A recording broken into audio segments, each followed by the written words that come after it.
Uma vida sem ética deve ser evitada não porque, como dizem os moralistas, o que não é um problema pensar assim, porque Deus me vê, mas porque ela dá muito trabalho não ter ética. Eu tenho um amigo que trai a esposa e me disse que ele tem que ter um cuidado com o WhatsApp, porque aquilo vai para a nuvem chove em algum lugar e tem que apagar, e dá memória RAM, e dá memória, tem que ter um domínio de hacker para poder eliminar, porque uma mensagem no WhatsApp é que nem herpes, ela volta, você não sabe, ela reaparece. Este mesmo amigo me disse que quando vai a motel, leva mexerica, porque tem o cheiro do sabonete do motel, tem outro, então a mexerica tira tudo. Então ele tem que comprar a mexerica antes de ir para o motel. E eu fiz a seguinte pergunta: não dá mais fácil ser fiel do que comprar mexerica, ficar mexendo no WhatsApp? Não? Ou casar com a amante, que é para acabar com o sexo, que a única coisa que acaba com o sexo é o casamento. Então, a vida sem ética, gente, ela dá muito trabalho. É preciso ter uma memória enorme. Quando um guarda me para no trânsito, que é escasso, porque disse um aluno meu que eles só param gente jovem, mas quando um guarda me para no trânsito, eu desço tranquilo, os documentos estão em ordem. Inclusive eu guardei o extintor de incêndio, vá que ele volte. Eu tenho ainda o meu kit de primeiros socorros, nunca sei quando ele vai voltar. Eu desço tranquilo para ter em contato com o guarda, porque meu carro está em ordem, meus documentos estão em ordem, eu sou obcecado com a data de validade da carteira de motorista e assim por diante. Dá menos trabalho ir ao poupa-tempo da Lapa, que é maravilhoso, no meu caso, que moro na Zona Oeste, dá menos trabalho do que ficar fugindo de blitz e indo para lá. Não, hoje eu escapei. Vai no poupa-tempo e faz a sua carteira, animal. É fácil. Mas as pessoas ficam dando uma coisa enorme, que é aquilo que eu digo para aluno colador: levou horas escrevendo aquela cola, dava para ter estudado. A junção da tradição moral que formou o Ocidente com a reflexão ética sugerida pela filosofia, que forma o caráter bom ou mau das pessoas, torna aquilo que o Luc Ferry, num livro, chama de vida válida.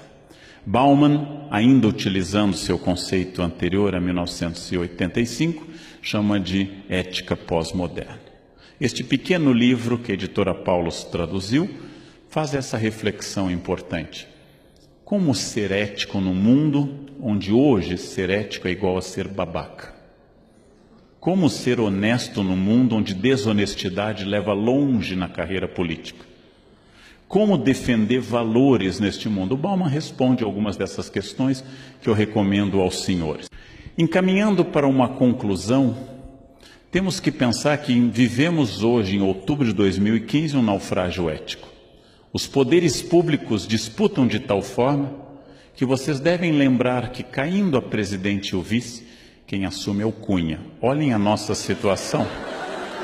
Se vocês não gostarem de Beelzebub, Satanás está esperando. Eu recomendaria, como lição de casa, que vocês estudassem a biografia do vice-presidente da Câmara, que é a opção que vem depois do Cunha. Para quem quiser se sentir deprimido mesmo hoje, estudem isso. As pessoas protestavam pela falta de ética colocando a camiseta da CBF e da FIFA, e iam para a Paulista, duas instituições afogadas na falta de ética.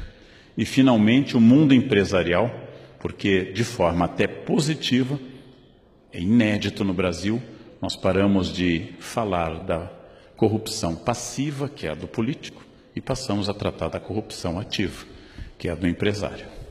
Isso é muito importante. Começamos a perceber o outro elo, que o indivíduo e a sociedade agora podem ver com clareza essa ambiguidade possível. E lembrando aos senhores o que eu aprendi em Brasília dando essa palestra. Se nós temos hoje denúncias brutais sobre a Petrobras há um mês bateu o recorde de produção de petróleo no Brasil, 2,4 milhões de barris por dia. O que significa isso? Que a maioria da Petrobras é formada de trabalhadores como nós, dando um esforço titânico numas plataformas isoladas do mundo para que nós tenhamos chegado a esse número assombroso de 2,4 milhões de barris por dia. Ou seja, que nós ficamos olhando para as diretorias, esquecemos que aqui nessa sala, em todas as salas, o Brasil continua existindo, porque a maioria dos brasileiros é honesta, paga seus impostos, tenta evitar multas, quando leva a multa, paga suas multas e vive a sua vida em torno de trabalho, família e valores éticos. E isto é uma coisa que nós esquecemos porque nós passamos a confundir o Estado com a sociedade. Nós esquecemos deste detalhe. Sérgio Buarque trabalhou com a ideia de homem cordial, significando que o brasileiro funciona do ponto de vista muito passional ou muito emotivo. E eu vou buscar numa raiz um tema. Vou buscar numa raiz um tema que é a Carta de Caminha. Caminha escreveu o primeiro documento sobre o Brasil e ao final da Carta do Caminha ele diz que a terra foi descoberta, das suas características, e diz o seguinte: ele pede ao rei que mande vir da ilha de São Tomé a Jorge de Osório, meu genro. Ele está pedindo ao rei um emprego para um familiar. Não é corrupção, porque no antigo regime não há concurso público. Ele não está infringindo uma regra. A única forma de ser contratado é a indicação real. Mas o Brasil começa com essa relação pessoal. Professor, o senhor vai tirar minha prova? Eu achei que nós éramos amigos. E eu respondo, amigos sim, cúmplices não. Quer dizer, a ética não depende da minha relação afetiva com você. Ela depende de regras morais. Muitas vezes eu achei que o senhor gostasse de mim, eu gosto de você, mas eu odeio o deslize ético. É uma pergunta comum no Brasil. E para piorar, isto é muito importante nós termos claro. Nós somos o país que manteve por 388 anos, dos nossos 515, a barbárie da escravidão. O que significa? Que, em primeiro lugar, o campo do trabalho foi contaminado pela noção de que trabalho é coisa de escravo. Até hoje, quando se sai para dar aula, alguém canta na sala dos professores, lê, lê, lê, lê, lê, a música da Isaura. Quem não lembra, anota que o tio fala depois disso também. O fato de que uma parte da sociedade portuguesa e brasileira se achou no direito de trazer seres humanos à força, através de uma viagem fatal na África, e submetê-los a um serviço não remunerado e aviltante de destruição do valor humano, explica essa imagem do início do século XIX, explica por que é que os operários do Brasil começaram a ganhar direitos em 1930 e as domésticas ganharam os direitos plenos em 2015. Fundo de garantia foi aprovado este ano. É a sobrevivência da barbárie da escravidão. É a sobrevivência da ideia denunciada de forma suave em filmes como Que Horas Que Ela Volta, com a Regina Casé, que eu recomendo aos senhores, denunciada essa desigualdade, essa desumanidade, que nós transformamos essa herança bárbara. Se um branco for às compras ou ao passeio, com dois outros seres humanos carregando, um levando o lanche atrás, uma senhora, e outro o guarda-chuva, essa é uma ideia que marcou as relações de trabalho pela falta de ética até hoje. Então nós temos que superar uma herança específica do Brasil, que é a herança da escravidão, que é a ideia que possa haver seres humanos inferiores, que possa haver seres humanos pelos quais eu deva fazer luto e outros pelos quais eu não preciso fazer luto, que uma chacina em Osasco não tem o peso se uma chacina que ocorresse no Oscar Freire. Nós continuamos contaminados por essa barbárie. Este é um dos defeitos éticos brasileiros, um dos mais graves. Nós selecionamos quais os seres humanos pelos quais é digno fazer luto ou não fazer luto. Isso tem a ver com essa tradição. Para piorar, é muito difícil trabalhar num país onde, segundo tanto da Mata como Richard Morse, nós afastamos o significado do significante na fala. Em outras palavras, onde a pessoa que me diz, eu vou estar chegando tipo umas 9, seja qualquer coisa entre 9 e a segunda vinda de Jesus, ou seja, que eu não tenha a menor ideia a esse respeito. O fato de que nossa fala não contém ação concreta, Quem pode fazer esse relatório? Ela não contém ação concreta, é uma grande questão. E o problema eterno, o mais grave, aquele que mais nós devíamos deter, é o duplo discurso de exigência ética absoluta para os outros, especialmente para os governantes, o que é correto, mas uma frouxidão absoluta com a exigência da minha ética.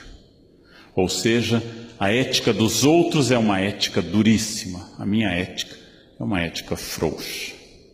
Quando eu começar a pensar objetivamente, que é muito grave, talvez seja a coisa mais grave, alguém desviar dinheiro público para benefício privado, é menos grave, mas continua sendo grave, estacionar na vaga de idoso ou de cadeirante. É menos grave, prejudica menos gente, mas continua sendo um deslize ético. É muito grave furar a fila. É muito grave comprar carteira de estudante para ter direito à meia entrada. É muito grave fazer essas coisas. Não é a coisa mais grave do mundo. A podridão política tira dinheiro da merenda escolar para o apartamento em Miami. Isto é o limite da barbárie. Por que ser ético? Por que seguir a ética? Por que tentar ser bom? Por que implantar normas? Talvez o mais fácil seja respondendo com países onde a resposta foi não, que é a Síria.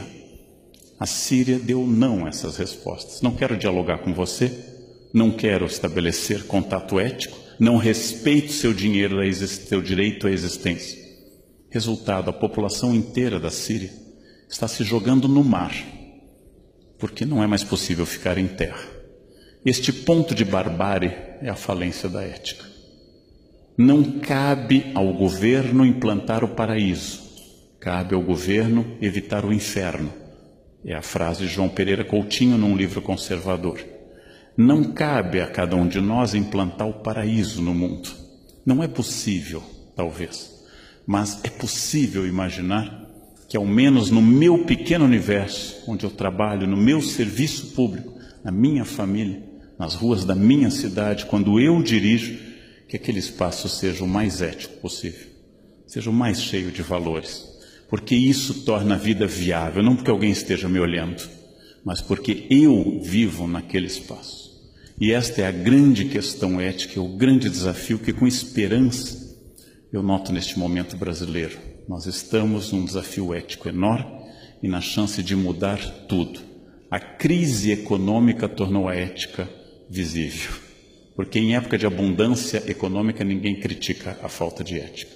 Crimes maiores cometidos no passado foram deixados de lado. Desemprego e inflação nos tornam mais aristotélicos. Farinha pouca, meu pirão primeiro. Estamos mais egoístas. Isso talvez seja bom. Chegou a hora de fazer uma transformação que começa com cada um de nós. É essa questão que hoje me preocupa muito, que hoje me anima muito. Imaginar um país grande, diverso, com mais de 200 milhões de habitantes, com pessoas muito variadas, falando grosso modo a mesma língua, com uma certa tradição histórica, quase todo mundo. Onde eu dei palestra nos últimos meses, Bahia, Pernambuco, todos os lugares, Brasília, Rio Grande do Sul, Curitiba, em todos os lugares, as pessoas apontando a mesma coisa. Todos querem uma nação mais ética. Todos querem um país mais justo. E nós, talvez, curiosamente, tenhamos dado o primeiro passo nesse sentido. Só que quando eu lanceto o furúnculo, a primeira reação não é agradável. Eu estou colocando décadas de falta de discurso ético para fora. Se isso vai ser uma grande transformação, é uma resposta que está agora, daqui para diante, nas mãos de cada um de nós, eleitores, cidadãos, servidores públicos. Era isso que eu queria dizer neste momento para vocês. Muito obrigado pela atenção. Obrigado.